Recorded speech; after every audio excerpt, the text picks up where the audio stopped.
नमस्कार, live time stream में आप सभी का स्वागत है। मैं हूं मनोज ठाकुर और आज यहां पर ये जो स्ट्रीम हम आपके बीच में लेकर आए हैं काफी ज्यादा स्पेशल है, काफी ज्यादा इंपॉर्टेंट है और उन सभी बच्चों के लिए जो यहां पर एचएस की तैयारियां कर रहे हैं, एचएस प्रीलिम्स को क्रैक करना चाहते हैं।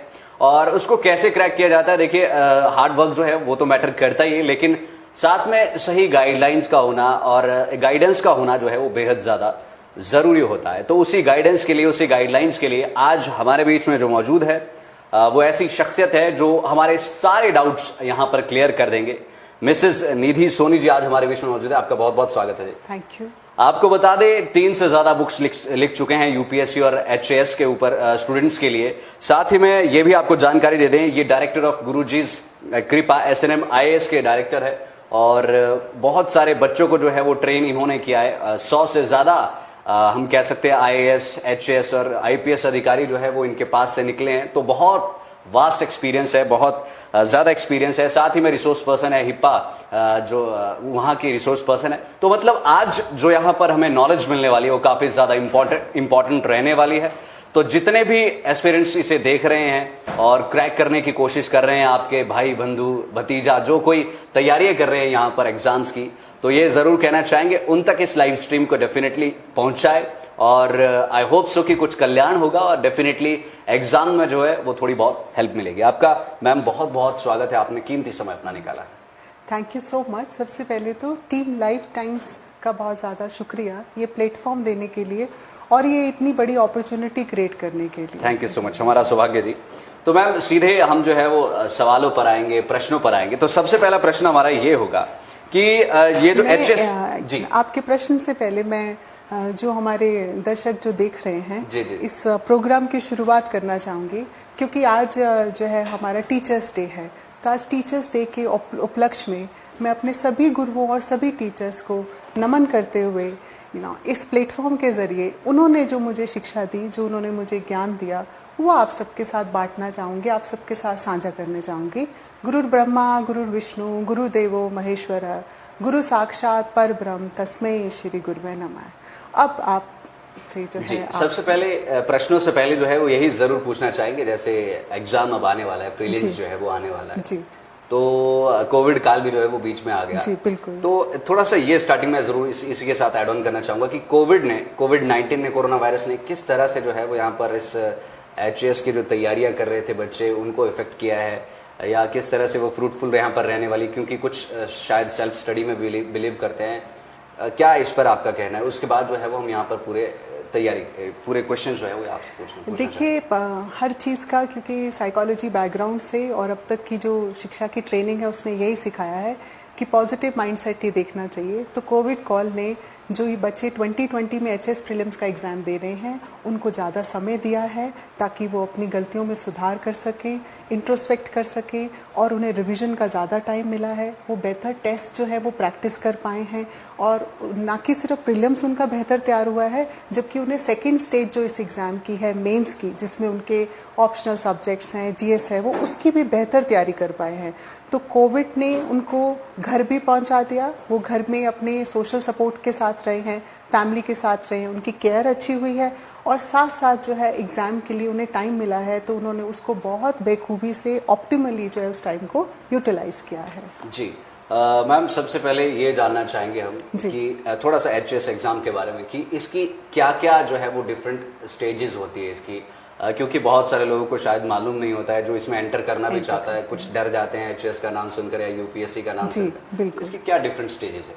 देखिए ऐसा है कि ये जो हिमाचल एडमिनिस्ट्रेटिव सर्विसेज का एग्ज़ाम है, इसकी स्टेजेस जाने से पहले जो भी एस्पिरेंट्स बिगनर्स इसको करना चाहते हैं वो हिमाचल देवभूमि की महिमा ज़रूर जान लें ताकि उनकी शुरू की स्टेज से लेकर लास्ट तक की स्टेज तक उनकी मोटिवेशन जो है वो बरकरार रहे। हिमाचल जो देवभूमि है, सकत पुराण में भी इसका वर्णन किया गया है, इसकी महिमा, इसकी ग्लोरी के बारे में बोला गया है और वो कहते हैं that who thinks of Himachal, he who thinks of Himachal, though he may not behold it, it is greater than the fear, it is greater than the one who performs worship in Kashi, and he shall have the pardon for all his sins. For the centuries of ages of God, I could not tell them of the glories of Himachal, where Shiva lived and where Ganges flew from the feet of Vishnu. कहने का तात्पर्य ये है कि ये जो दर्शक जो इसको देख रहे हैं, जो एस्पिरेंट्स हैं, ये उनका परम सौभाग्य है कि हिमाचल उनकी जन्मभूमि है, हिमाचल देवभूमि है, जिसके सोचने मात्र से ही काशी जैसा पुण्य मिलता है। और ये अब वो एस्पिरेंट्स एस्पायर कर रहे हैं तो ये उनकी कर्म भूमि बनेगी। और मेरी दिल से यही चाहत है इस कार्यक्रम, इस प्रोग्राम के माध्यम से कि वो इस कर्म भूमि में कर्म योगी बने और इस देवभूमि तपोभूमि की धरोहर को हमेशा सजो के संवार के रखें। अब आपके ये बात यदि हर एस्पिरेंट हमेशा ध्यान रखेगा, उसे कभी भी किसी भी स्टेज में किसी भी घबराहट की या डगमगाहट जो है वो महसूस नहीं होगी। ये इस देवभूमि का तप है। अब जो है हिमाचल का जो एडमिनिस्ट्रेटिव सर्विसेज का एग्ज़ाम है, ये एग्ज़ाम देखिए 3 स्टेजेस में कंडक्ट किया जाता है। फर्स्ट स्टेज प्रिलिमिनरी स्टेज है, प्रीलिम्स बोलते हैं हम उसको। ये स्टेज जो है आपकी ये ऑब्जेक्टिव टाइप होती है ना। इस स्टेज में हमारे पास जो है वास्ट नॉलेज, जनरल नॉलेज जो है चेक की जाती है। ज्ञान का अथाह भंडार इसमें होता है, जीएस इसको हम बोलते हैं। उसके डिफरेंट टॉपिक्स इसमें बच्चे पढ़ते हैं। और इसकी जो आप देखिए जो इसकी डेप्थ है या जो इसकी खासियत है इस एग्ज़ाम की, वो ये है कि जो बच्चा इसकी तैयारी करता है वो इंटरनेशनल लेवल से लेकर नेशनल से लेकर स्टेट तक की चीज़ें पढ़ता है। एक उदाहरण से हम इस बात को समझते हैं। जैसे अभी आजकल न्यूज़पेपर्स में हम सबको मालूम है कि अटल टनल की बात हो रही है, अटल रोहतांग टनल की बात हो रही है। तो देखिए अब बच्चा इसको कैसे पढ़ेगा कि अब हम नॉलेज गेन करते हैं कि अटल जो टनल है वो इंटरनेशनल लेवल पर कितनी इंपॉर्टेंट है, कि वर्ल्ड की जो है वो लॉन्गेस्ट टनल है पर्टिकुलर एल्टीट्यूड पे।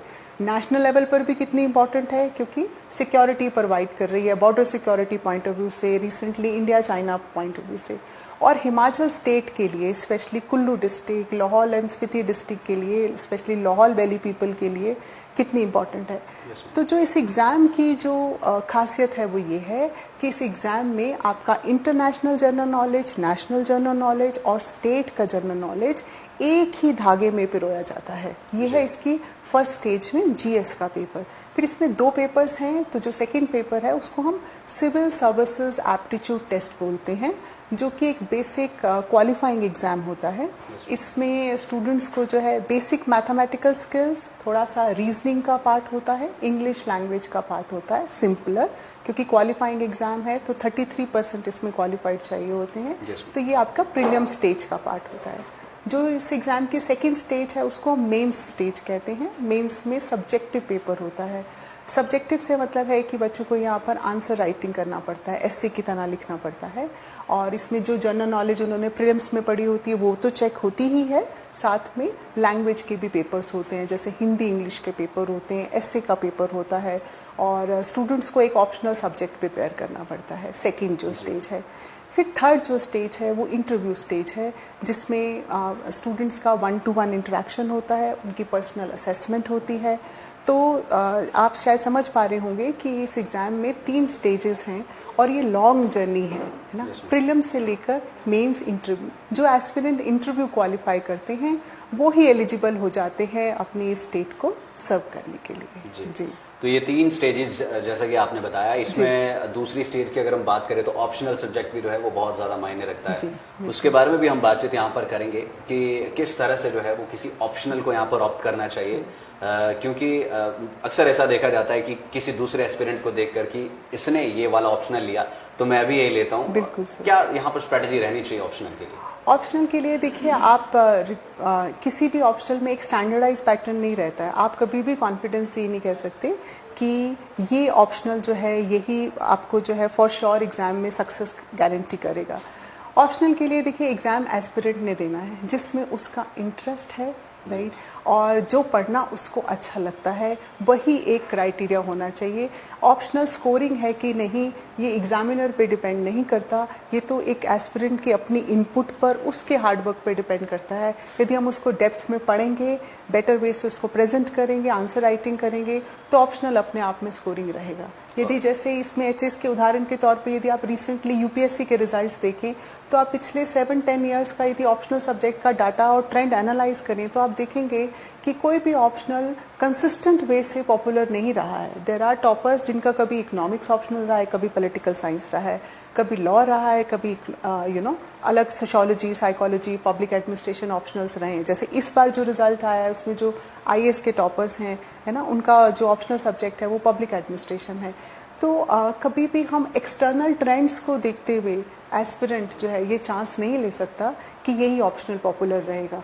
ऑप्शनल को पढ़ने के लिए उसको अपना हार्डवर्क चाहिए और अपनी गलती कर लेते हैं एस्पिरेंट्स कि देखते हैं कि इस बार के टॉपर्स कौन है, उन्होंने किस तरह के जो है वो ऑप्शनल लिए थे और फिर उसी को चूज करने की वो कोशिश करते हैं। शायद वहाँ पर थोड़ा जो है वो मिसगाइड हो जाते हैं। उससे क्या होता है, उससे स्टूडेंट का जो इतना प्रीशियस क्रूशियल टाइम है, एनर्जी है, वो वेस्ट होती है। साइंटिफिकली भी हम कह सकते हैं जब हम कोई इन्फॉर्मेशन लर्न करते हैं तो हमारे ब्रेन में भी मेमोरी की लेयर्स बनती हैं। तो आपने एक सोशियोलॉजी की लेयर बना ली, फिर आपने नेक्स्ट ईयर के लिए ज्योग्राफी ले लिया, फिर आपने नेक्स्ट ईयर के लिए कोई और ऑप्शनल ले लिया, तो आपकी जो रिमेम्बरिंग है ना, उसमें वो कभी भी पूरी तरह से कंसोलिडेट नहीं हो पाती। ऑप्शनल की नॉलेज के लिए ऐसे चाहिए कि जैसे सीमेंट की लहरें बनी है तो वो बिल्कुल पक्की हो जाएं, ना। तो ऑप्शनल को बार बार चेंज करने से उनका जो रिकॉल है, जो उनकी रिप्रोडक्शन है, वो सफ़र कर सकती है। जी। बहुत सारे लोग हमारे साथ जुड़े हुए हैं और कोई एस्पिरेंट्स अगर हमारे साथ है, कोई पेरेंट्स अगर हमारे साथ है तो आप सवाल भी पूछ सकते हैं एचएस एग्जामिनेशन को लेकर। फोकस वैसे एचएस प्रीलिम्स पर होगा। आप जो है वो यूपीएससी या एचएस के जो है वो कुछ भी सवाल यहाँ पर पूछ सकते हैं। अब मैम आपके हिसाब से हम ये जानना चाहेंगे कि डिजायरेबल कैरेक्टरिस्टिक्स क्या रहते हैं इस एग्जाम को क्रैक करने के लिए? ओके, ये जो एचएस प्रीलिम्स है या फिर कोई भी कंपटीशन एग्ज़ाम है, जब हम ये डिसाइड करते हैं अपनी लाइफ में कि हमें ये चूज़ करना है या और इस एग्ज़ाम की तैयारी करनी है, तो बिसाइड्स एकेडमिक नॉलेज जो सबसे इम्पॉर्टेंट चीज़ जो हमारे जज्बे में होनी चाहिए, जो मेरा एक्सपीरियंस मुझे समझाता है, वो ये है कि एक आपके पास 2 पीस होने चाहिए। पहला पैशन और दूसरा परसिस्टेंस। कैसे और क्यों हम इस पर ज़्यादा एम्फेसिस कर रहे हैं? जब हम पैशन की बात करते हैं तो हम बात करते हैं कि हमारे पास एक ऐसा जज्बा, एक ऐसा जुनून है कि हमें ये चीज़ करनी है लेकिन खुशी से करनी है। जब पैशन होता है तो हमें वो जो नॉलेज हम पढ़ रहे हैं, देखिए ये समझने की बात है कि इस एग्ज़ाम में प्रीलिम्स की नॉलेज में जो एक एस्पिरेंट है वो इंडियन पॉलिटी कॉन्स्टिट्यूशन भी पढ़ता है, वो एस्पिरेंट इंडियन इकोनॉमी भी पढ़ता है, वो एस्पिरेंट हिस्ट्री ज्योग्राफी भी पढ़ता है और सेम चीज़ स्टेट के लेवल पर भी पढ़ता है। यदि किसी को भी वो नॉलेज ऐसे लगेगी कि ये बहुत ज़्यादा बर्डन है, ओवरलोड है और मैनेज नहीं हो रही है, तो नेचुरली स्ट्रेस लेवल बढ़ जाएगा, एंग्जाइटी बढ़ जाएगी और उसकी वजह से डेफिनेटली परफॉर्मेंस सफ़र करेगी। लेकिन यदि एस्पिरेंट को ये लगेगा कि इस नॉलेज से मुझे कितना कुछ पता चल रहा है, सिर्फ नेशनली नहीं अपनी स्टेट के बारे में कितना कुछ पता चल रहा है, ये नॉलेज उसे एम्पावर कर रही है और वो इंटरेस्ट से, खुशी से इसको कर रहा है, तो वो उसको डेफिनेटली सक्सेस गारंटी करेगी। जैसे जी हाँ जी, आप कुछ ऐसा भी देखा गया है, कुछ एस्पिरेंट्स, कुछ बच्चे जो है वो पहले बड़े जोश और जुनून के साथ आते हैं कि हम तो मतलब कर देंगे इसको और करना है चाहे जो भी हो जाए। 1 साल 2 साल सक्सेस नहीं मिलता है और डेफिनेटली थोड़े बहुत पॉइंट से वो रह जाते हैं, तो उनका कहीं ना कहीं मोराल जो है वो डाउन हो जाता है उस टाइम पर, और फिर वो वहाँ से मूव ऑन कर लेते हैं और कुछ और जो है वो करने की कोशिश करते हैं। वैसे एस्पिरेंट्स के लिए आप क्या कहना चाहेंगे? क्योंकि शायद स्टार्टिंग में सभी ये मन बनाकर आते हैं कि मुझे ये करना है और बाद में वो वहाँ से जो है वो मिसगाइड हो जाता है। देखिए, जैसे इसमें हम पहले पी की पैशन की बात कर रहे थे, उन एस्पिरेंट्स के लिए सेकंड पी तो पहले आएगा परसिस्टेंट, है ना। पहले जब आप कोशिश कर रहे हैं और आपको सक्सेस नहीं मिल रही है तो इसकी रिक्वायरमेंट ही क्या है कि ये लंबी दूरी है और अब लंबी दूरी तय करने में वक्त तो लगता है ना। तो वो परसिस्टेंट कंसिस्टेंसी चाहिए हमें कि हमारी अपनी लाइफ का डिसीजन है, हमने खुद इसको चूज़ किया है, तो जितने भी चैलेंजेस आए, है ना, जितनी भी हमें यहाँ ऑब्स्टेकल्स आए, डिफ़िकल्टीज़ आए, हम इसको करें। जैसे कि सपोज़ जब आप फर्स्ट टाइम देते हैं, सेकेंड टाइम देते हैं, ऐसे एस्पिरेंट्स को मैं ये कहूँगी कुछ लाइनों के माध्यम से, तुम ना होती तो कैसे बनाता मैं ये सीढ़ियाँ, तुम ना होती तो कैसे बनाता मैं ये सीढ़ियाँ, दीवारों मेरी राह में आने का शुक्रिया। तो ऐसे एस्पिरेंट्स को हमेशा ग्रेटफुल रहना चाहिए, थैंकफुल रहना चाहिए कि ऑब्स्टेकल्स आई हैं तो सॉल्यूशंस निकले हैं। लेकिन अब आपका इसका जो बी पार्ट है वो क्या है, यदि बहुत गैप आ गया, बहुत टाइम आ गया और कुछ लाइफ के सर्कमस्टांसेस हैं जो आपको सपोर्ट नहीं कर रहे हैं कि आप इस जर्नी में कंटिन्यू रखें, है ना, तो आप उसमें निराश मत हों, डिमोरलाइज मत हों, क्योंकि जब आप इस एग्ज़ाम की तैयारी करते हैं ये आपका नॉलेज का लेवल, आपका पर्सपेक्टिव इतना ब्रॉड कर देता है। यदि आप पिरामिड के हिसाब से देखें तो स्टेट लेवल पर एचएस सबसे टॉप पर है। उसके बाद वो आपको एलिजिबल बना देता है कि ऑटोमेटिकली आपके गवर्नमेंट के और भी एग्ज़ाम्स, जैसे अलाइड के एग्ज़ाम्स हैं, हिमाचल गवर्नमेंट में और डिफरेंट डिपार्टमेंट्स के एग्ज़ाम्स हैं, आप डेफिनेटली उसको क्लियर कर पाएंगे। तो ऐसा नहीं है कि ये डेड एंड आ जाएगा, नहीं, क्योंकि इस एग्ज़ाम से आपकी इतनी 30 डिग्री हॉलिस्टिक नॉलेज आ जाती है, तो आप उस नॉलेज को यूटिलाइज करके किसी भी गवर्नमेंट जॉब को अपनी स्टेट में यूटिलाइज कर सकते हैं। जी, और अक्सर ऐसा देखा जाता है कि जो कई बार रह जाते हैं इस एग्जाम में, तो डेफिनेटली वो और एग्जाम्स को यहाँ पर इजीली क्रैक कर पाते हैं। जी, सभी एस्पिरेंट्स का ये एक सवाल यहाँ पर रहता है, जहन में रहता है कि इसका सक्सेस मंत्रा क्या है, एचएस को क्लियर करना। आखिरकार क्या ऐसा मंत्र है जिसको, मतलब मंत्र फूकना तो नहीं पड़ता है, लेकिन हाँ एक पूरी उसके पीछे पूरी एक तैयारी रहती है, क्या वो सक्सेस मंत्र रहता है? फूकना तो नहीं पड़ेगा, यहाँ जादू की तो झप्पी नहीं है, लेकिन यस हार्डवर्क की है। तो आज जब हम एचएस प्रीलिम्स की बात कर रहे हैं तो जो सक्सेस मंत्रा हम गुरुजी की कृपा एसएनएम आईएएस अकेडमी में भी यूटिलाइज करते आए हैं अब तक, वो हम उसको बोलते हैं L3R।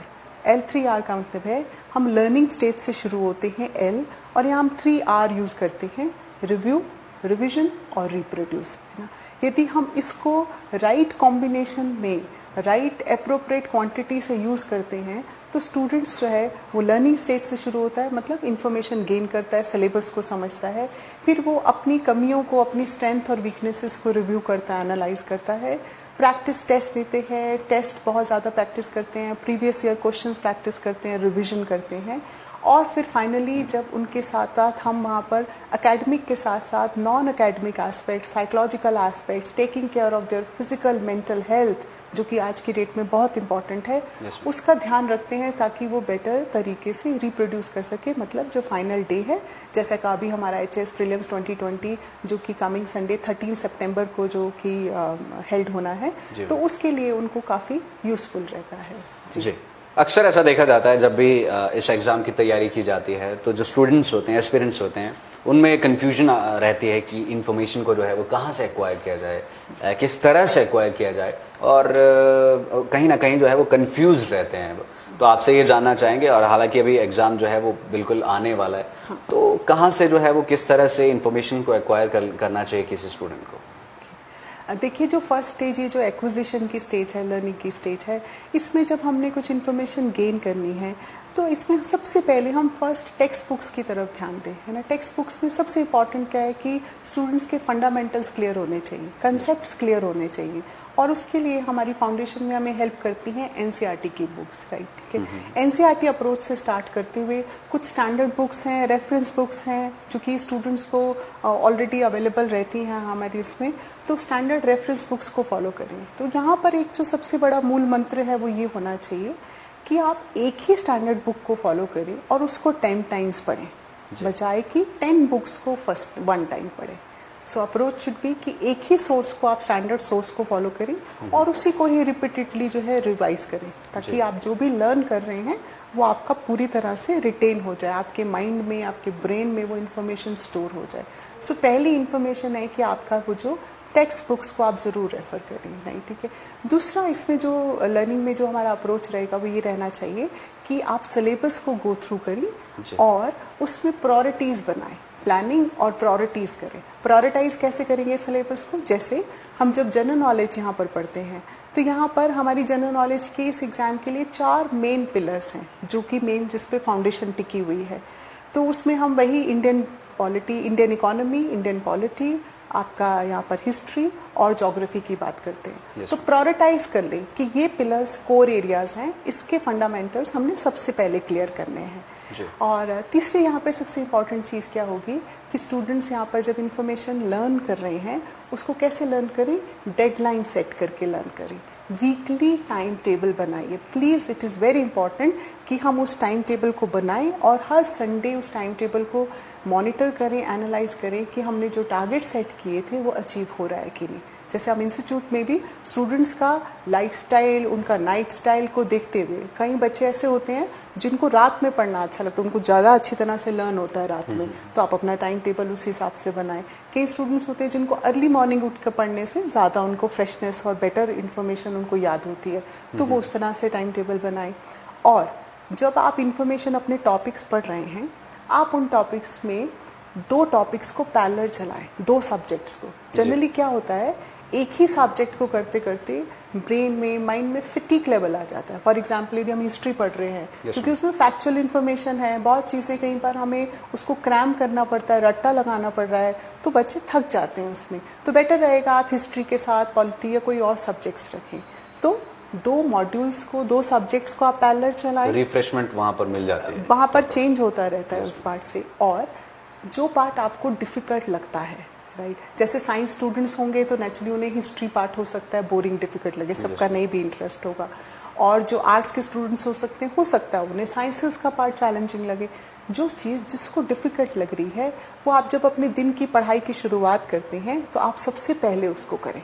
ये टाइम मैनेज करने के और अपने लर्न करने के बड़ी बेसिक चीज़ें होंगी कि हम सिलेबस के पार्ट को छोटे छोटे पार्ट्स में डिवाइड कर लें। जैसे जब हम पिज़्ज़ा खाते हैं तो हम कैसे पिज़्ज़ा खाते हैं, स्लाइसेस में खाते हैं, उसको ब्रेक करके खाते हैं, एकदम से नहीं खा लेते। अब यदि आपका सिलेबस कह रहा है कि आपने हिमाचल की इकोनॉमी पढ़नी है, तो उसको स्लाइसेस में डिवाइड कर लें। जैसे आपकी हिमाचल की इकोनॉमी में 4H मेन है, जैसे हॉर्टिकल्चर है, होटल एंड टूरिज्म इंडस्ट्री है, हाइड्रो पावर प्रोजेक्ट्स हैं, हैंडीक्राफ्ट्स हैं एंड हैंडलूम्स हैं। तो आप उसको 4H में डिवाइड करें और उसको शॉर्ट स्मॉल स्टेप्स में करें, राइट। प्रायोरिटाइज करें अपनी चीज़ों को, और जो मोस्ट डिफ़िकल्ट चीज़ है वो सबसे पहले करें। ये लर्निंग जो है, और इसको जो है एक स्टैंडर्ड बुक से स्टिक रहें। जी मैम, बहुत सारे सवाल हमारे मन में है, बहुत सारे सवाल आप लोगों के मन में भी होंगे। जो भी सवाल है वो आप पूछ लीजिए, लास्ट में जो है वो 5-7 मिनट में आपके सवाल लेने की यहाँ पर पूरी कोशिश करेंगे।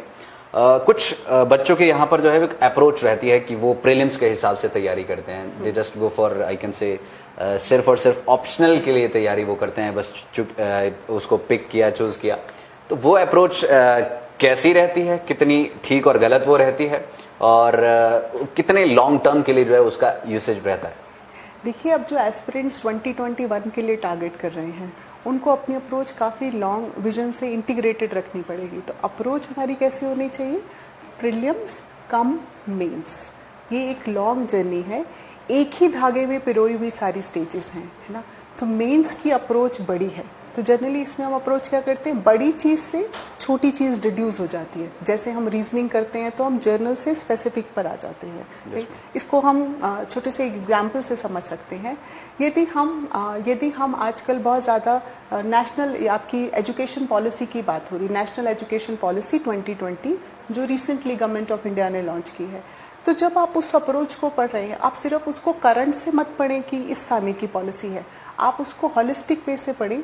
उसका हिस्टोरिकल बैकग्राउंड क्या है, फर्स्ट टाइम ये पॉलिसी कब लॉन्च हुई थी, इसकी मिनिस्ट्री कौन सी है, इससे रिलेटेड और लॉज कौन से हैं, इससे रिलेटेड गवर्नमेंट की कुछ वेलफेयर स्कीम्स कौन सी हैं। और HS स्टूडेंट्स ये भी खास ध्यान रखें कि हिमाचल गवर्नमेंट एजुकेशन के फील्ड में क्या इनिशिएटिव्स ले रही है, क्या वेलफेयर कर रही है स्कूलिंग के लिए और हायर एजुकेशन के लिए। तो अप्रोच हॉलिस्टिक रहेगी। मेंस का सिलेबस करने से प्रीलिम्स का सिलेबस जो है ऑटोमेटिकली जो है टेकन के, जिनके पास ज़्यादा टाइम है वो अपनी अप्रोच को प्री कम मेंस का अप्रोच रखें। अप्रोच की बात चली रही है तो यहाँ पर जो रिव्यू अप्रोच है उसके बारे में भी ज़रूर बात करना चाहेंगे। जो रिव्यू अप्रोच रहती है उसका क्या फ़ायदा जो है वो स्टूडेंट्स को मिलता है? देखिए, जब हम कोई भी जर्नी शुरू करते हैं तो उसमें सबसे इम्पॉर्टेंट ये है कि हम टाइम टू टाइम अपने आप को खंगालते रहें, अपना एक स्वॉट एनालिसिस करते रहें कि हम कितने पानी में हैं, हम कहाँ तक पहुँचे।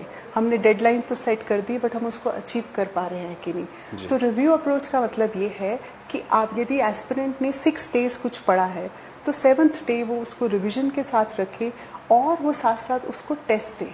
जैसे फॉर एग्जांपल हम छोटे छोटे पार्ट से पिज़्ज़ा अप्रोच से चल रहे हैं, तो स्टूडेंट्स जब NCERTs पढ़ रहे हैं तो NCERTs के टेस्ट दें, जब स्टूडेंट सब्जेक्ट्स पढ़ रहे हैं तो उन सब्जेक्ट्स के टेस्ट दें, जब स्टूडेंट्स के सभी सब्जेक्ट्स प्रिपेयर हो जाएं तो वो उसके बाद सभी सब्जेक्ट्स का फुल लेंथ टेस्ट दें, राइट। और रिव्यू में ये देखते रहें कि आपकी स्ट्रेंथ क्या है और आपकी वीकनेसेस क्या है, राइट। और इसमें एक जो बहुत चीज़ बच्चों को बहुत हेल्प करती है वो ये है कि क्या हम उस रिव्यू अप्रोच में अपना कोई बडी बना सकते हैं। बडी से मेरा मतलब है कि हमारा कोई फ्रेंड, कोई हमारे साथ हमारा को पार्टनर जो इसकी तैयारी कर रहा है, क्योंकि शेयरिंग से और एक दूसरे को पढ़ाने से, सिखाने से हमारे भी कंसेप्ट्स रिवाइज होते हैं, कॉन्फिडेंस भी बढ़ता है, रिवीजन भी होती है और हेल्प भी हो जाती है। इट इज़ लाइक कि आप अपनी नॉलेज का जो आपको कभी कभी लगता है कि ओवरलोड है, वो शेयर हो जाता है, क्योंकि या तो आप ग्रुप फॉर्म कर सकें यदि ग्रुप हो सके, यदि नहीं है तो आप अपने बैचमेट, अपने रूममेट के साथ यदि इस तरह का रिव्यू कर लें तो उससे आपको अपनी टाइम टू टाइम अपनी स्ट्रेंथ, अपनी वीकनेसेस पता चलती रहती हैं। जी। इसी के साथ मैम ये भी ज़रूर जानना चाहेंगे कि किसी भी एचएएस एस्पिरेंट की, यूपीएससी एस्पिरेंट की बात करें जी, तो रिवीजन और प्रैक्टिस जो है वो कितना ज़्यादा मायने रखती है। क्योंकि बहुत सारे लोग, जैसे कि आपने स्टार्टिंग में भी बात की कि एक किताब को पढ़िए 10 बार पढ़िए। कुछ लोग ऐसा करते हैं कि बहुत सारी इन्फॉर्मेशन वो गैदर कर लेंगे, 10-12 बुक्स पढ़ लेंगे एक ही टॉपिक, एक ही आइकन से, एक ही सब्जेक्ट की, और फिर वो सारा का सारा काम खराब हो जाता है। तो प्रैक्टिस और रिवीजन कितना सही रहता है और किस चीज़ का रिवीजन कैसे होना चाहिए? रिवीजन सबसे बड़ा जो है मूल मंत्र है, आई वुड से कि जो स्पाइन है पूरी जर्नी की, वो इसी बात पे टिकी हुई है कि हमारी रिवीजन कितनी थरो है और हमने कितने टाइम्स उसको रिवाइज किया है। उसका रीज़न है, उसका रीज़न क्या है?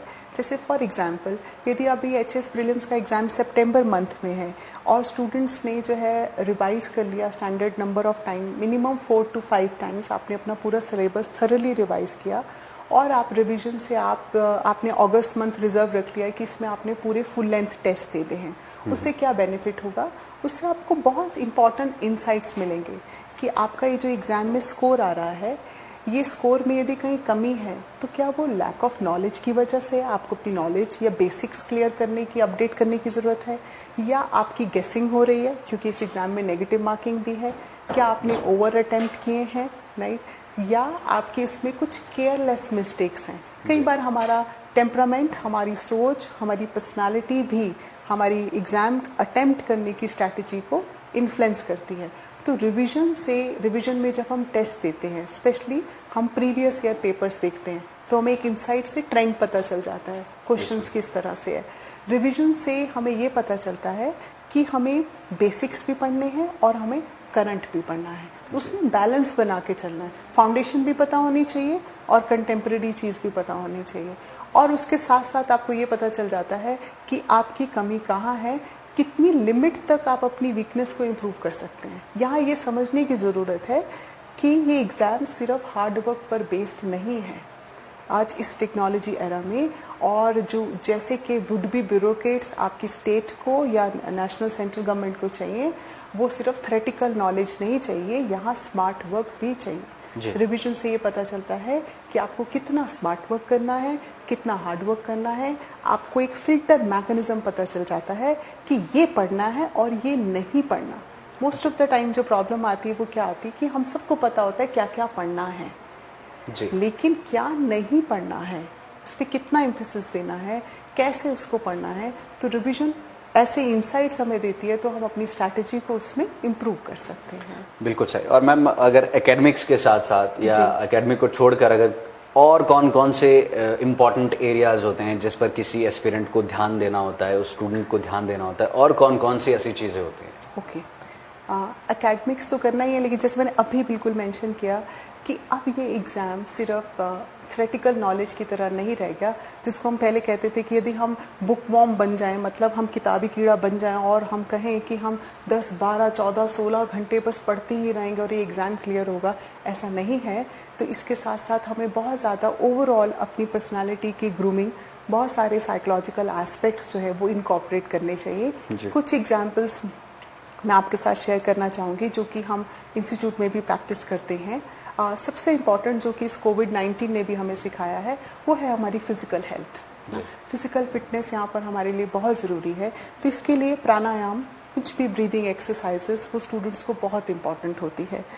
दूसरा आपकी है मेंटल हेल्थ, और मेंटल हेल्थ के लिए इम्पॉर्टेंट क्या है, ये जो लॉन्ग जर्नी है, मेरी आप सबसे ये गुजारिश रहेगी, इस जर्नी में प्लीज़ एक रेस्ट, एक पॉज ज़रूर कीजिए। जैसे कुछ लोग जब अपना वेट लूज़ करने के लिए डाइटिंग स्टार्ट करते हैं तो वो एक चीट डे ज़रूर रखते हैं कि आज हम कुछ भी खा सकते हैं। ऐसा ही एक रेस्ट चीट डे हमारी इस एकेडमिक प्रिपरेशन और जर्नी में भी होना चाहिए कि आज हमें रेस्ट है, आज हम वो करेंगे जो करना हमें अच्छा और भी ज़्यादा अच्छा लगता है। मतलब कि आप यहाँ पर अपनी हॉबीज़, किसी के कोई भी शौक हो सकते हैं, from music, reading to travelling, anything, तो आप अपनी हॉबीज़ को कल्टिवेट कर सकते हैं।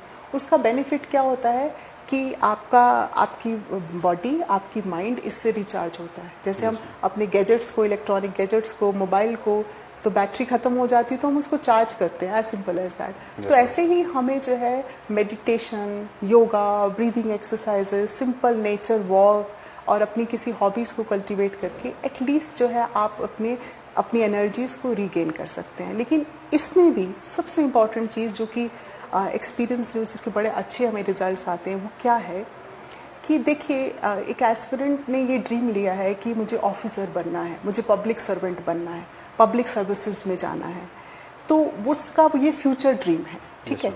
अब आप इस फ्यूचर ड्रीम को लेकर आप सोचें कि इसको आप अभी से अपनी प्रेजेंट लाइफ में, अपने लाइफस्टाइल में अभी से इम्बाइब करने लग जाए। यदि एस्पिरेंट ये सोचे कि जब एक पब्लिक सर्वेंट या ब्यूरोक्रेट, जब एसडीएम, डीएसपी, डीसी जब ये ऑपरेट करते हैं तो इनके ऊपर कितने रिस्पॉन्सिबल वे से ये काम करते हैं, कितनी कमिटमेंट और डेडिकेशन चाहिए, है ना, कितना हेल्पिंग बिहेवियर चाहिए इसमें अच्छा ऑफिसर बनने के लिए, आपको इसमें कितनी पेशेंस चाहिए, कितनी अच्छी आपके अंदर लिसनिंग स्किल्स होनी चाहिए।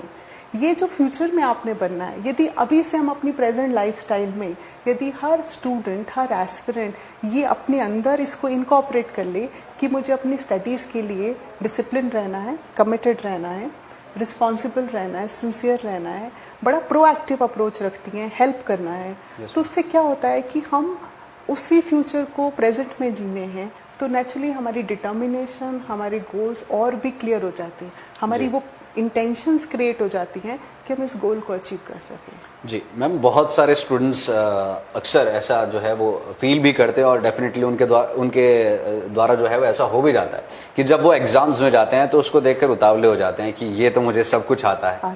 और उसी के चलते चलते कुछ एक क्वेश्चंस ऐसे होते हैं जिसमें कंफ्यूजन उनको रहती है और थोड़ा सा डाउट रहता है, लेकिन कहीं ना कहीं उन्हें लगता है कि नहीं इसका ये नहीं, वो होगा, दूसरा आंसर होगा।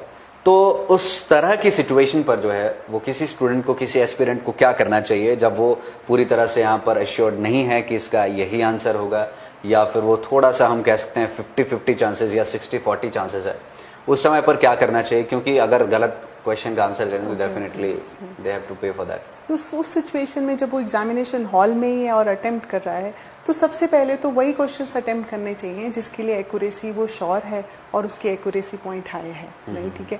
और लास्ट में उसको लगेगा इस पार्ट से तो उसको अटेम्प्ट करना चाहिए, नहीं तो कोशिश करनी चाहिए कि उसको वो अटेम्प्ट ना करें, क्योंकि ऐसा ना हो ओवर अटेम्प्ट के लिए गेसिंग की वजह से नेगेटिव मार्किंग जो है वो ज़्यादा हो जाए और उससे उनके स्कोर्स पर जो है वो नेगेटिव इन्फ्लुएंस आए। जी, और भी बहुत सारे जो आई कैन से ऐसे सवाल होते हैं लोगों के दिमाग में न्यूज़पेपर रीडिंग को लेकर, जो है वो बहुत सारे बच्चे कंफ्यूज रहते हैं कि कौन सा पढ़ना चाहिए, कौन सा नहीं पढ़ना चाहिए और कैसे पढ़ना चाहिए। क्योंकि जो बच्चे खुद तैयारियां कर रहे होते हैं तो डेफिनेटली उनको कोई ज़्यादा गाइड करने वाला नहीं होता है। तो अगर आप लोग भी देख रहे हैं जो खुद तैयारियां कर रहे हैं, उनको किस तरह से जो है वो न्यूज़पेपर को पढ़ना चाहिए, और अगर आपके इंस्टीट्यूट की बात करें तो वहाँ पर क्या अप्रोच रहती है न्यूज़पेपर रीडिंग को लेकर या करंट अफेयर्स को लेकर? न्यूज़पेपर की देखो, आपको जो है इस जर्नी में एक मेंटर तो चाहिए ही, तो वो मेंटर्स उसमें इंस्टीट्यूट में हमारी न्यूज़पेपर की जो है 1 आवर की सेपरेट क्लासेस होती हैं, जिसमें इनिशियल स्टेजेस में तो हम एक स्किल ही उनकी डेवलप कराते हैं कि न्यूज़पेपर कैसे पढ़ना है। फिर एक टाइम आ जाता है विद प्रैक्टिस कि स्टूडेंट्स अपने आप ही जो है इसमें इंडिपेंडेंटली बन जाते हैं, वो सक्षम हो जाते हैं कि वो न्यूज़पेपर को प्रॉपरली रीड कर सके।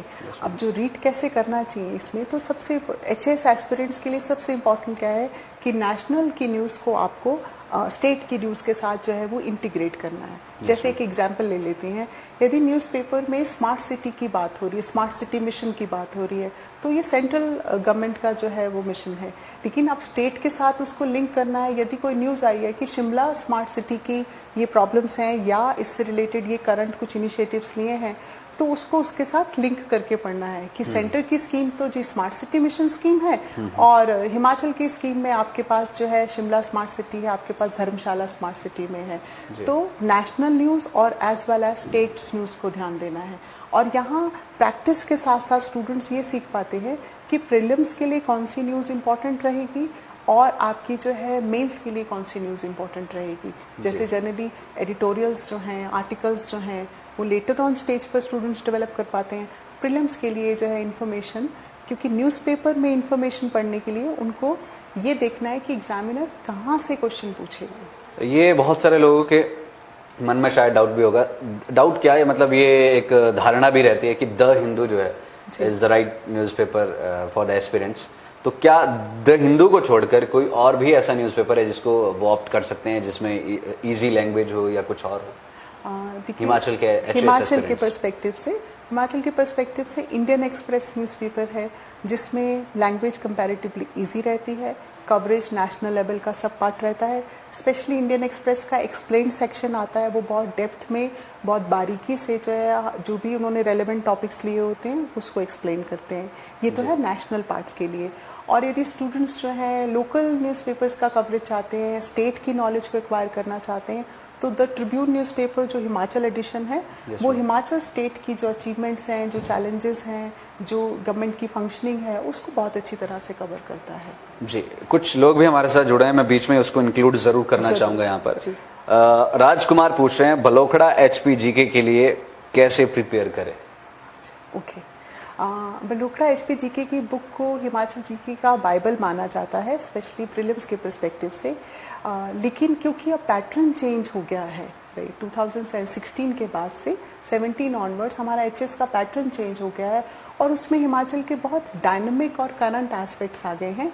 तो मेरी इस एस्पिरेंट से यही गुजारिश रहेगी कि आप बलोखड़ा GK किताब से आप सेलेक्टिव टॉपिक्स पढ़िए, है ना। जैसे यदि उसमें आप हिमाचल का सोशो कल्चरल एस्पेक्ट्स पढ़िए, ट्राइबल का एस्पेक्ट्स पढ़िए हिमाचल का, राइट। लेकिन यदि जैसे हिमाचल की इकोनॉमी की बात की जाए जो कि बड़ी डायनामिक है, और यदि आप रिसेंटली देखें जो ग्लोबल इन्वेस्टर मीट हुआ है, इंडस्ट्रियलाइजेशन है, हमारी बहुत सारी पॉलिसी स्टेट गवर्नमेंट ने रिवाइज कर दी हैं, रिवैम्प कर दी हैं, तो उसके लिए वो बुक से फिर उसको एस्पिरेंट्स को उससे प्रिपेयर करने में डिफ़िकल्टी आती है।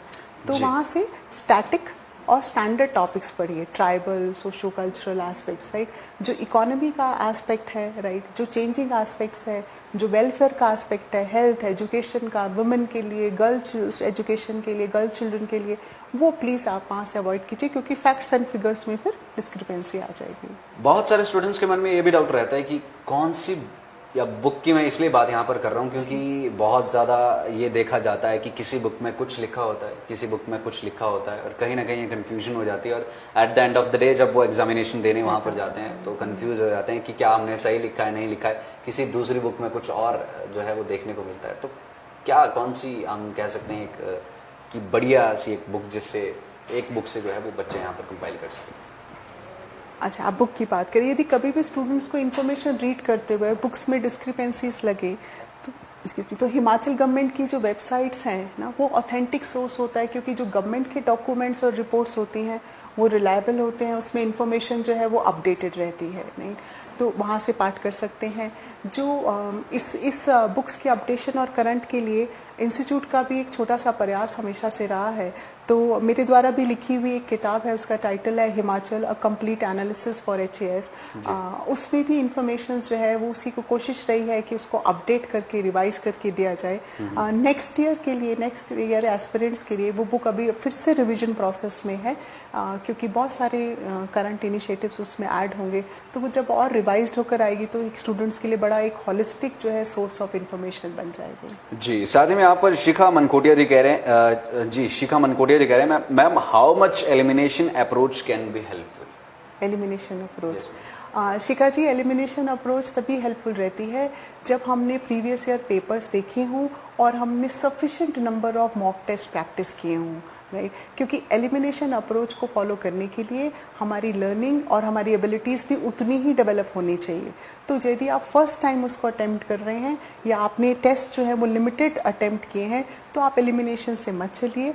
जब तक आपका एक आपका मेटाकॉग्निशंस, मतलब हम उसको बोलते हैं आपकी मेंटल एबिलिटी इतनी हायर ऑर्डर डेवलप ना गई हो कि प्रैक्टिस से वो एलिमिनेशन अप्रोच आएगी। यदि सफिशिएंट नंबर ऑफ प्रैक्टिस नहीं है तो फिर आप बिगिनिंग के स्टेज में एलिमिनेशन अप्रोच को अवॉइड कीजिए।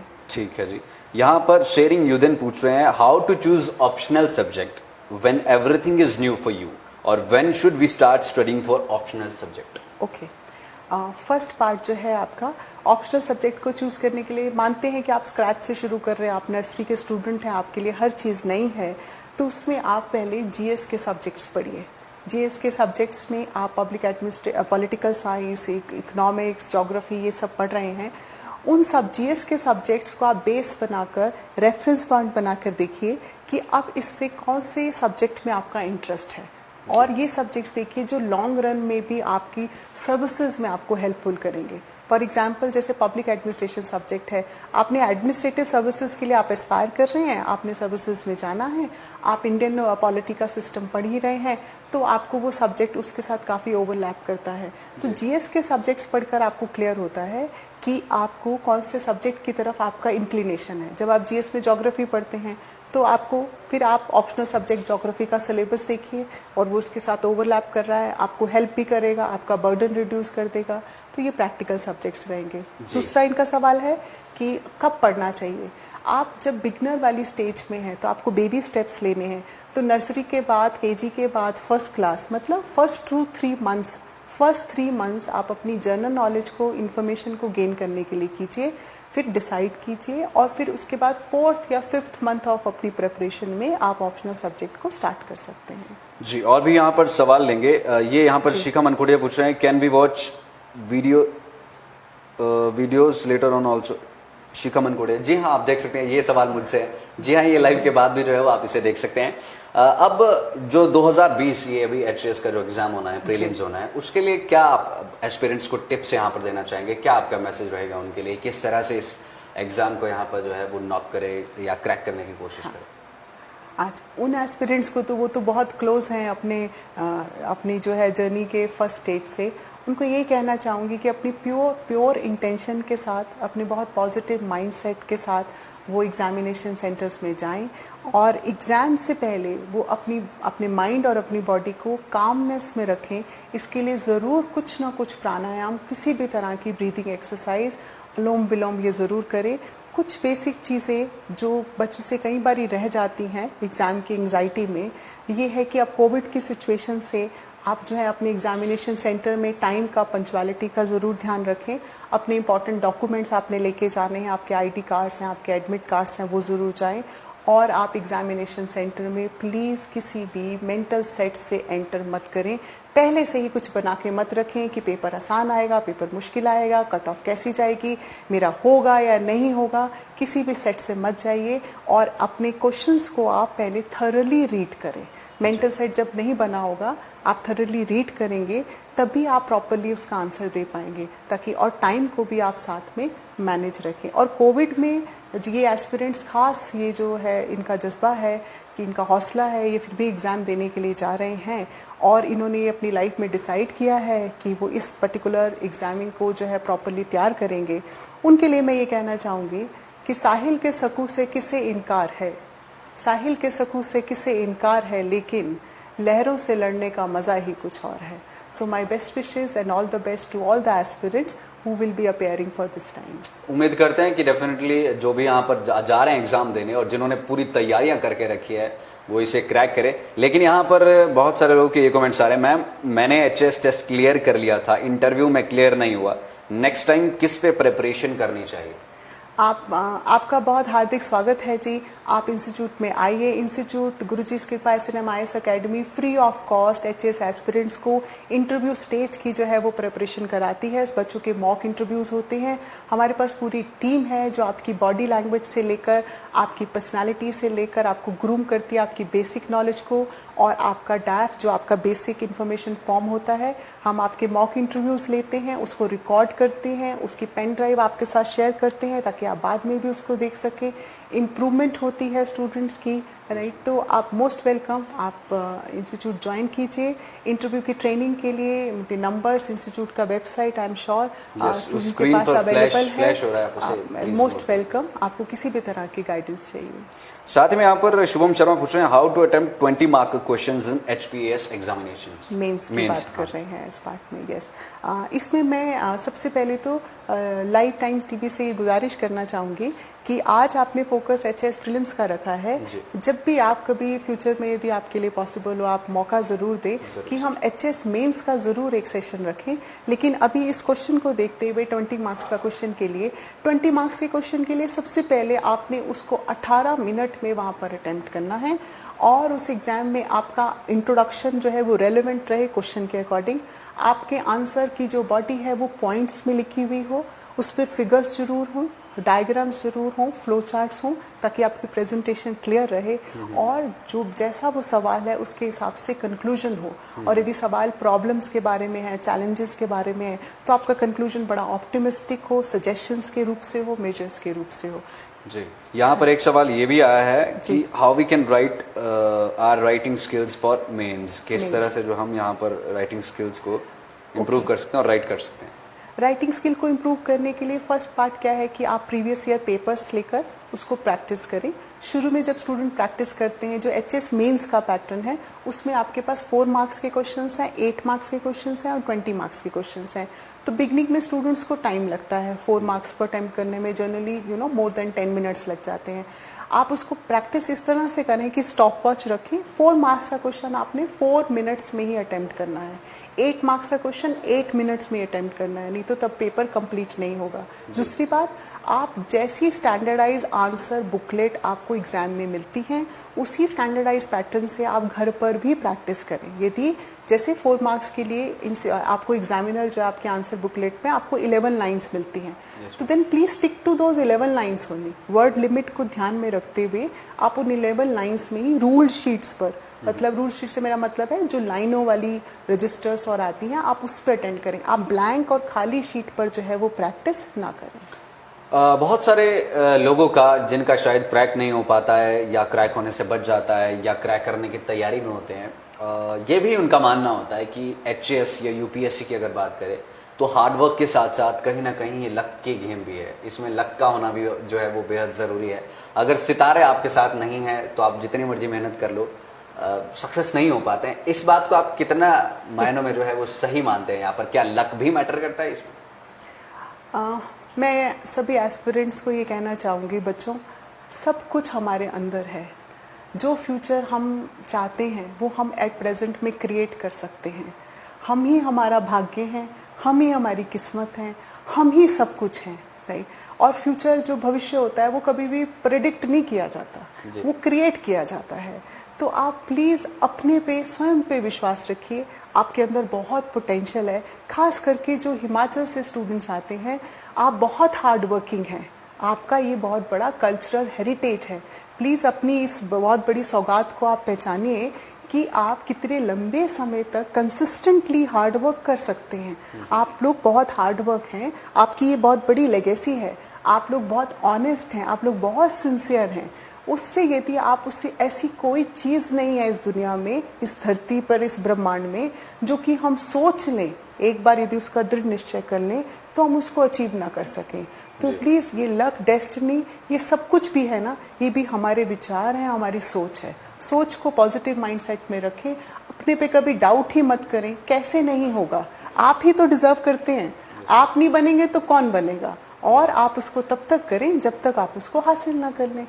जी, मैम, आपकी डबल मास्टर है साइकोलॉजी में, तो जब भी आपके इंस्टीट्यूट में कोई बच्चा आता है, वेदर हिमाचल प्रदेश से या फिर हम कहें कि गवर्नमेंट स्कूल से उसका बैकग्राउंड हो या फिर प्राइवेट स्कूल से या फिर कॉन्वेंट स्कूल से, तो किस तरह से जो है वो, मान लीजिए ग्रुप ऑफ स्टूडेंट्स ज्वाइन किया है, तो किस तरह से जो है वो उन सभी को एक लेवल पर लाने के लिए जो है वो आपकी तरफ से जो है वो कोशिशें की जाती है? क्या कुछ जो है वो उन बच्चों में इनकलकेट किया जाता है? ओके, देखिए ऐसा है क्योंकि हम टीचिंग प्रोफेशन से हैं, तो टीचिंग का तो सबसे बड़ा जो उसका जो शिक्षा है, जो ज्ञान है, वो यही है कि टीचर के लिए सब बच्चे समान हैं और बच्चे बच्चे हैं, उनको कुछ नहीं आता।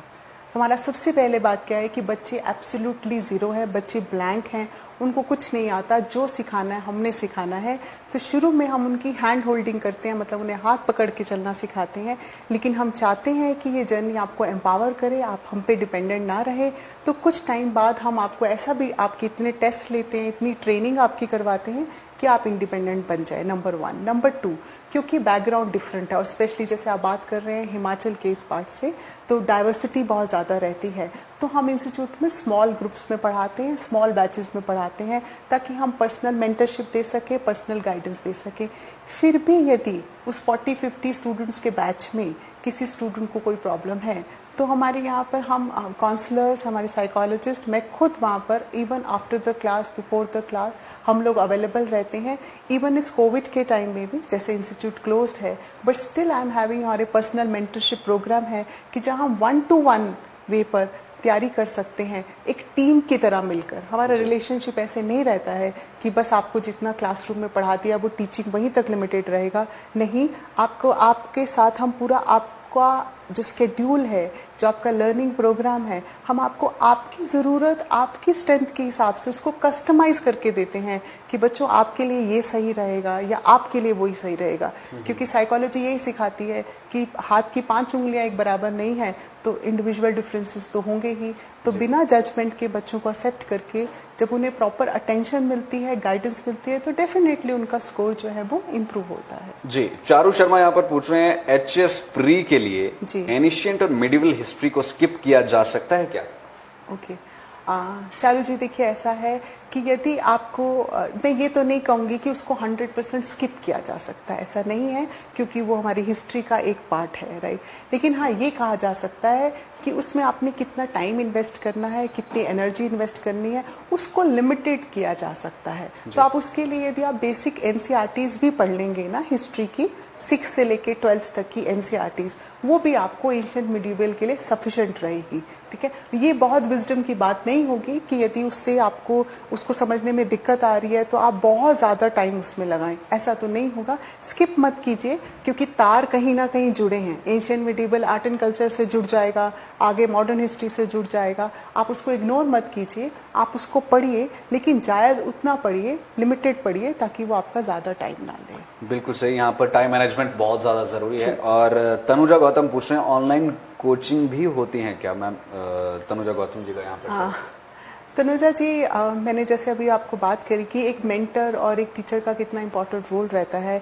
हिमाचल स्टेट की टोपोग्राफी, जोग्राफिकल कंस्ट्रेंट्स को देखते हुए, यहाँ की डिजिटल डिवाइड को देखते हुए हमने बहुत बार कोशिश करी, लेकिन कनेक्टिविटी इश्यूज ऐसे हैं, तो इसलिए 1-to-1 क्लासेस तो होती हैं टेलीफोनिक या वीडियोस पार्ट से, लेकिन ऑनलाइन क्लासेस के लिए सभी स्टूडेंट्स की जो है वो रीच नहीं हो पाती। इसलिए हम ये रिक्वेस्ट करते हैं कि स्टूडेंट्स हमारे साथ जुड़े रहें।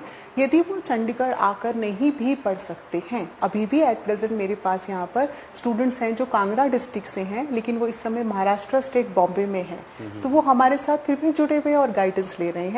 इंस्टीट्यूट की वेबसाइट पर हिमाचल के सारे करंट अफेयर, सब नोट्स जो हैं वो अवेलेबल हैं, कोई भी उन्हें फ्रीली असेस कर सकता है। उसके लिए कोई रजिस्ट्रेशन या स्टूडेंट होना ज़रूरी नहीं है, क्योंकि इस एजुकेशन के इस दौर में जहां अनफॉर्चुनेटली कमर्शलाइजेशन है और एजुकेशन एक कमोडिटी बन के रह गया है, तो इंस्टीट्यूट का ये प्रयास है कि ये जो गुरुजी कृपा है ये घर घर जाए और हिमाचल के उन एरियाज़ में जहां बच्चों को जेन्युइन प्रॉपर गाइडेंस नहीं भी मिल पा रही है, तो वो इंस्टीट्यूट के माध्यम से उसको अटेन कर सकें।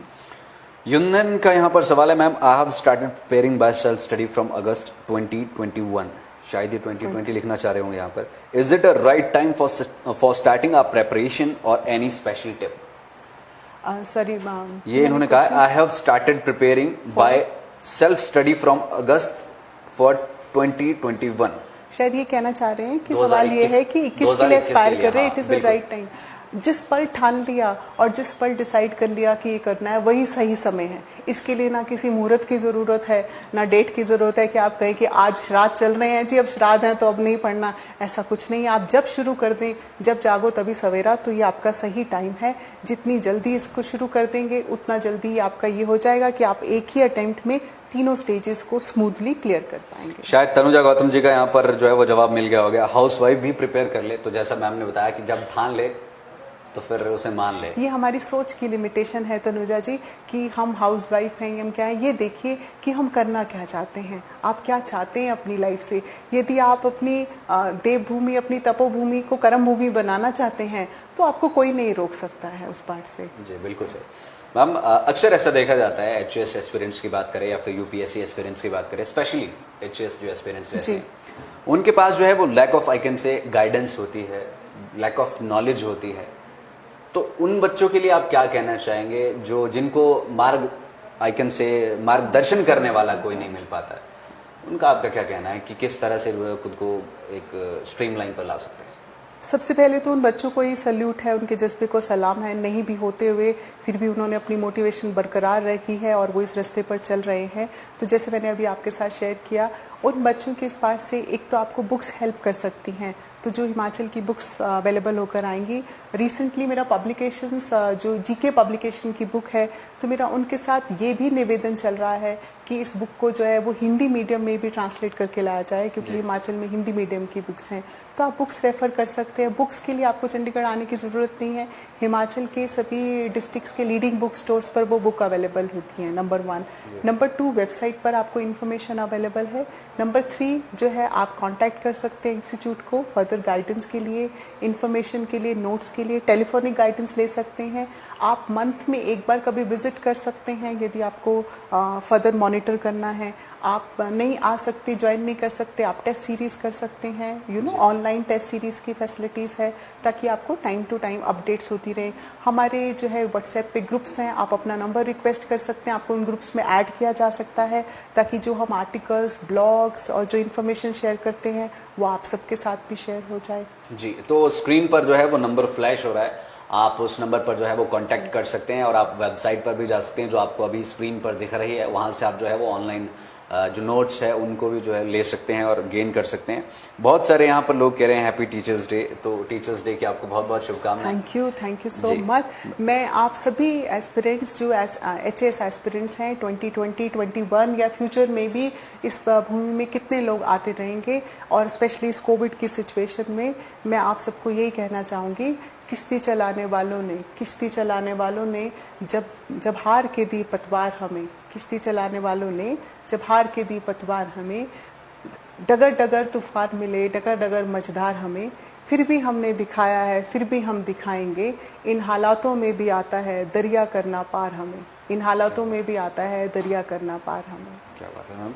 आपके अगर हम इंस्टीट्यूट की बात करें, SNM-IAS इंस्टीट्यूट, तो वहाँ से अप्रोक्सीमेटली 100 से ज़्यादा जो है वो IAS, IPS और HAS जो है वो अब हम कह सकते हैं अफसर निकल चुके हैं। तो जब वो बन जाते हैं, उसके बाद जब आपके पास वापस आते हैं, तो हाउ वाज द फीलिंग, किस तरह की जो है वो फीलिंग रहती है, किस तरह का उनका भाव जो है वो आपके लिए रहता है, क्या कुछ कैसा रहता है वो एक्सपीरियंस, वो भी जानना चाहते हैं। ये हमारे लिए सौभाग्य की बात है कि वो बच्चे बहुत रिस्पेक्ट करते हैं, बहुत रिगार्ड करते हैं, और वो हमारी इस सिंपल इनविटेशन को एक्सेप्ट करते हैं कि टाइम टू टाइम इंस्टीट्यूट में आकर अब जो उनके जूनियर्स हैं, जो एस्पिरेंट्स हैं, उनके साथ भी अपनी एक्सपीरियंसेस, अपनी जर्नी शेयर करते हैं, उनको मोटिवेट करते हैं, और कभी कभी उनके मॉक इंटरव्यूज़ के लिए भी यदि उनको सेशंस लेना पड़े या स्टूडेंट्स को कहीं प्रॉब्लम आ रही हो तो वो भी प्रोवाइड करते हैं। और कितनी बार तो ऐसा भी हुआ है कि यदि स्टूडेंट्स जो हैं वो एक पर्टिकुलर डिस्ट्रिक्ट में हैं, जैसे एक बार ऐसा हुआ कि मंडी डिस्ट्रिक्ट में एक स्टूडेंट है जो प्रिपेयर कर रहा है और उसका इंटरव्यू है, और जो हमारे ऑफिसर हैं, जो हमारे स्टूडेंट है, वो ऑफिसर हैं और वो भी मंडी में है, तो वो अपनी स्पेशली घर बुलाकर उन्हें मंडी की हिस्ट्री और टिप्स देते हैं इंटरव्यू के, कि एग्जामिनर आपसे जो है, पैनलिस्ट जो है वो डेप्थ में क्या पूछ सकते हैं। तो स्टूडेंट्स काफ़ी कोऑपरेट करते हैं, राइट। रिस्पेक्ट तो खैर है ही, लेकिन वो जब अपने एक्सपीरियंसेस शेयर करते हैं, पहले जब एज अ स्टूडेंट वो पढ़ रहे थे, और आज जब ऑफिसर बनकर उनके लिए कितनी फुलफिलिंग जर्नी रही है, कि उन्हें कितना अच्छा लगता है जब वो कर पाते हैं, क्योंकि इस ओहदे से उनको वो रिसोर्सेज मिलते हैं, इस ओहदे से उनको वो अथॉरिटी मिलती है, और जब किसी के लिए कुछ अच्छा कर पाते हैं तो वो कितनी, ये जॉब से उनको कितनी सेटिस्फेक्शन मिलती है। तो फिर वो हमारे स्टूडेंट्स जो इस समय अटेंड कर रहे होते हैं उनके लिए बहुत बड़ी इंस्पिरेशन रहती है कि अच्छा हम भी ऐसा करना चाहते हैं। और कहीं ना कहीं इंस्पिरेशन बहुत ज़्यादा मैटर करती है क्योंकि हम स्टूडेंट्स के लिए फील्ड विजिट्स भी ऑर्गेनाइज कराते हैं कि यदि आप स्टूडेंट्स जो हैं एज SDM या एज BTO या एज तहसीलदार वर्क कर रहे हैं, तो फील्ड विजिट ऑर्गेनाइज कराने से उनको और बेहतर पता चलता है कि अच्छा आपको गवर्नमेंट जॉब में देखो प्रिविलेजेस भी मिल रही हैं, जॉब सिक्योरिटी भी मिल रही है, रिस्पेक्ट रिगार्ड भी मिल रहा है, आपका स्टेटस भी है, और सबसे इम्पोर्टेंट बात आपको बहुत ज़्यादा पर्सनल सेटिस्फेक्शन है। जी मैम, अब अंत में जो है वो जाने से पहले जितने भी HAS एस्पिरेंट्स है, चाहे इस साल के लिए, अगले साल के लिए, या जो मेंस की तैयारी कर रहे हैं, प्रीलिम्स पर ज़्यादा हम जो है वो इस टाइम पर फोकस रखना चाहेंगे, उनके लिए आपका क्या कहना है जब आप एग्जामिनेशन हॉल में एंटर करेंगे? किस तरह से आपको जो है वो एग्ज़ाम को आई कैन से उसको हैंडल करना है, किस तरह से वहाँ पर जो है ऑप्शन चूज़ करनी है नॉल, क्या आपका जो है वो मैसेज यहाँ पर रहेगा उन सभी एस्पिरेंट्स के लिए? बच्चों देखो, आप जैसे एग्जामिनेशन हॉल में एंटर करेंगे इस जज्बे से एंटर करें कि आज दुनिया आपकी है, आप विनर हैं, आपके पास ही विक्ट्री है। उस पॉजिटिव एटीट्यूड से जब आप बैठेंगे और जब आप क्वेश्चंस को रीड करें तो बहुत कामनेस के साथ उसको रीड करें, इम्पल्सिव रिस्पॉन्सेस मत दें। मैं यहाँ छोटा सा आपको एग्जांपल देती हूँ इस पार्ट से। यदि एक बार एक कॉम्पिटिशन एग्जाम में कोई पेपर आया कि ease of doing business report कौन सा इंस्टीट्यूशन पब्लिश करता है, तो उसमें ऑप्शंस थे कि वर्ल्ड बैंक करता है, या WHO करता है, या इंटरनेशनल मॉनेटरी बैंक करता है। तो स्टूडेंट ने सोचा इतना आसान सवाल तो कंपटीशन में पूछा नहीं जा सकता, तो उसने ऑप्शन गलत मार्क कर दिया, जबकि सीधा सी बात है कि वर्ल्ड बैंक जो है वो ये रिपोर्ट पब्लिश करता है। तो इसीलिए कहा कि मेंटल सेट से मत जाइए, क्वेश्चंस को थरली जो है रीड कीजिए, राइट, अपना टाइम मैनेज कीजिए उसको, और जो आप अपनी OMR शीट फिल करते हैं, स्टूडेंट के पास जो है आपके पास क्वेश्चन पेपर होगा, उस OMR शीट को बहुत फोकस्ड अटेंशन से, बहुत केयरफुलनेस से जो है आप उसको प्लीज़ मार्क कीजिएगा, फिल कीजिएगा। कई बारी आप अपनी आंसर बुकलेट पे तो वो ठीक मार्क कर देते हैं, लेकिन जब उस शीट को फिल करते हैं तो वहाँ कहीं ना कहीं कुछ केयरलेस मिस्टेक्स हो जाती हैं। तो ये आपको एंजाइटी में या फिर नर्वसनेस तो उसके साथ जो है उस पर टाइम इतना मैनेज करके प्रॉपर रखिए। यदि आप लास्ट में OMR शीट मार्क कर रहे हैं तो आप अपने पास प्लीज़ सफिशिएंट 15 to 20 मिनट्स रखिए, ताकि आप टैली कर सकें। बहुत ध्यान से, फोकस्ड अटेंशन से आप OMR शीट को फिल कीजिए। नीरज राजपूत बड़े टाइम से पूछ रहे हैं, 7-8 इनके कमेंट्स आ गए। Age limit for general category, ये यहाँ पर पूछ रहे हैं। साथ ही में यहाँ पर चारू शर्मा जी का एक सवाल है, how to revise whole syllabus before pre examination, suggest key points and ये बताएं कि प्री में कितने क्वेश्चंस करना सही रहेगा। देखिए चारू जी, सबसे पहले तो सिलेबस को रिवाइज करने के लिए जब हम लर्निंग स्टेज में सिलेबस एक्वायर कर रहे होते हैं तभी हम क्या करते हैं, हम सिनॉप्सिस बना लेते हैं, मतलब की पॉइंट्स, कीवर्ड्स बना लेते हैं, अपने समरी की तरह से छोटे छोटे नोट्स बना लेते हैं, ताकि हमें फिर बल्कि बुक्स और बल्कि जो मटेरियल है वो ना पढ़ना पड़े। ये आपको हेल्प करेगा बाद में रिविजन के लिए। दूसरा बात जो है, इसका कोई स्टैंडर्डाइज फिक्स्ड आंसर नहीं हो सकता कि आपको कितने क्वेश्चंस अटेम्प्ट करने चाहिए। आप उस समय का क्वेश्चन कैसा, पेपर कैसा आया है, आपको कितने क्वेश्चंस एक्यूरेट मालूम है, आप कितने कॉन्फिडेंट हैं कि ये आपकी इन्फॉर्मेशन रहेगी, और प्रिपरेशन जब अच्छी और इंडिविजुअल टारगेट करता है कि आपके 110 से प्लस स्कोर रहने ही चाहिए, ताकि जैसा मर्जी कट ऑफ जाए आप हमेशा सेफ साइड पे रहें ना। तो आप कोशिश आपकी ये रहनी चाहिए कि आप अटेम्प्ट करें मैक्सिमम, जिसमें आपको लग रहा है, आप श्योर हैं कि आपकी एक्यूरेसी हाई है। और यदि आपको लगता है कि एक्यूरेसी इस पार्ट से, गेसिंग से या ओवर अटेम्प्ट का नेगेटिव इम्पैक्ट हो सकता है, तो आप उसको अवॉइड कीजिए। एक सवाल यहाँ पर जाते जाते हम जरूर लेना चाहेंगे, हंसराज मेहता कह रहे हैं कोचिंग कहाँ से ले। ये भी बच्चों के मन में बहुत बड़ा सवाल रहता है कि ले कहाँ से जो है वो खुद को गाइड करवाए, किस जगह से जो है वो कोचिंग ले, और कौन सी जगह उनके लिए सही रहेगी, बेटर रहेगी। अंशु जी देखिए, ऐसा है, जब आप इस जर्नी में, इस कोचिंग के एरा में एंटर करते हैं, आप थोड़ा सा एनालाइज कीजिए, थोड़ा demo classes, trial classes attend करके देखिए, जहां आपका विश्वास बने, ट्रस्ट बहुत इम्पॉर्टेंट है, फेथ बहुत इम्पॉर्टेंट है। जहां आपका विश्वास बने कि आप सेफ हैंड्स में हैं, आपको जेन्युइन ऑथेंटिक गाइडेंस मिलेगी, आपको जो है आपका पर्पस यहाँ पे सॉल्व होगा, आपका जो आप मनी जो अपना हार्ड अर्न इन्वेस्ट कर रहे हैं ये उसका वर्थ होगा। तो ये कुछ पार्ट्स होंगे देखने के कि आप उस पर्टिकुलर इंस्टीट्यूट के पास रिजल्ट्स देखिए, अचीवमेंट्स देखिए, उसके रिव्यूज़ देखिए। आजकल ये सोशल मीडिया और इस पार्ट से सब इन्फॉर्मेशन जो है अवेलेबल है।